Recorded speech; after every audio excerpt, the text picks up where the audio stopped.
Joining me from Gaza in the Middle East for more on the earthquake is a journalist, Ashraf Shannon. Good to have you join us. Hi, Price. How are you?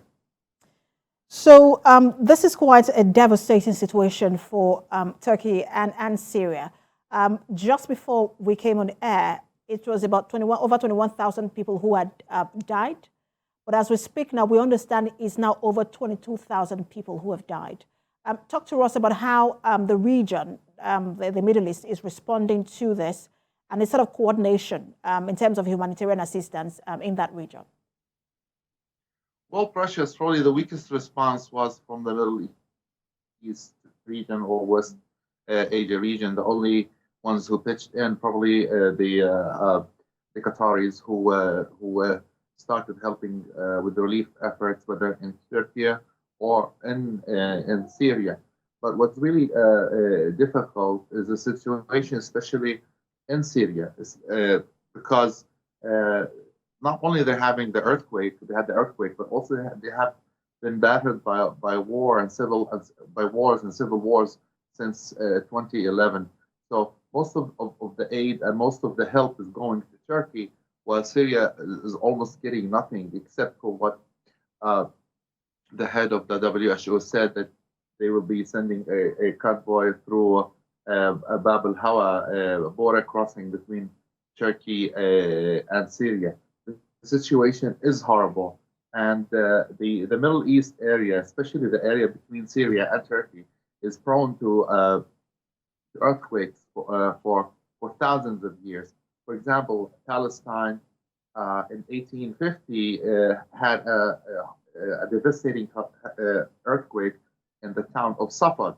At the time, that town of Safad was in Palestine, but now the town of Safad is in Israel. And also, the Israelis have been warning that a major earthquake could hit the area and cause devastation throughout Palestine and Israel. For people in Gaza, the situation is especially and extremely difficult because around 70 Palestinians have been killed in that earthquake, most of them in Turkey.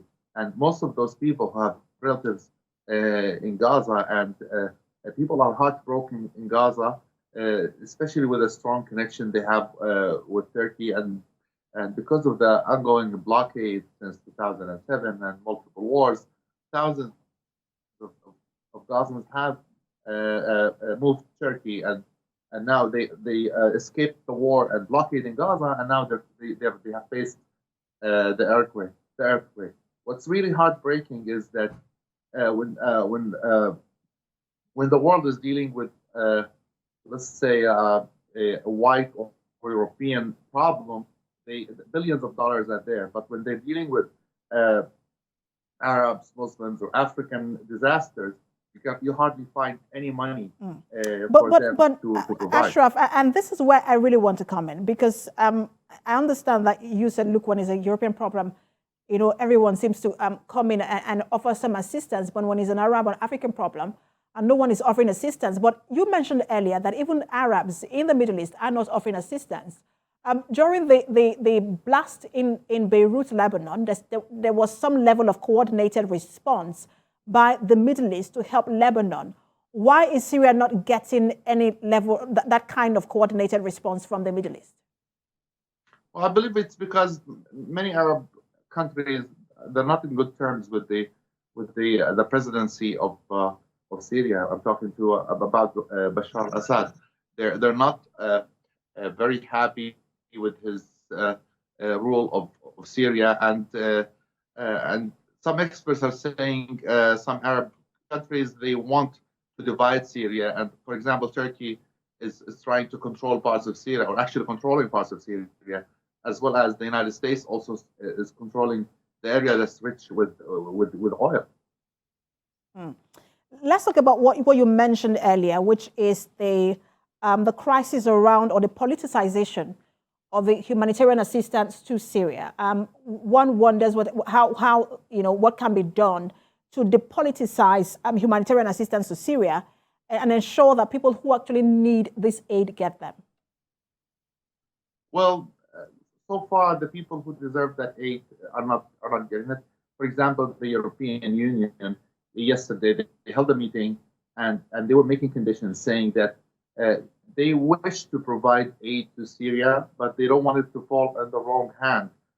So they're referring, they don't want the aid to go through the Syrian government. So this will only delay the assistance to the people in Syria. So as you mentioned, around 22,000 Turks have been killed. And I believe the number in Syria will rapidly rise as soon as they remove the debris and they remove the rubble. Because in Syria, there aren't any machinery to lift the rubble. They don't have enough machinery and equipment to help with, for example, when some areas are bombed or destroyed, they weren't able to do that. Can you imagine now, with thousands of buildings have been, in an instant, were demolished by the earthquake, what's going to happen? Mm.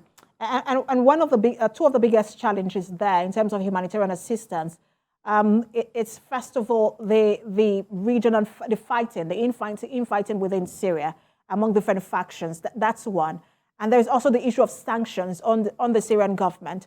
What is the possibility that perhaps there will be a ceasefire and then sanctions could be lifted temporarily so that humanitarian aid can get into Syria? I only believe that only if the Russians get involved to try to force something on the warring parties in Syria, but that's difficult to do right now with the situation in Ukraine. So things are completely complicated. This earthquake couldn't have come in a worse time than this, Precious.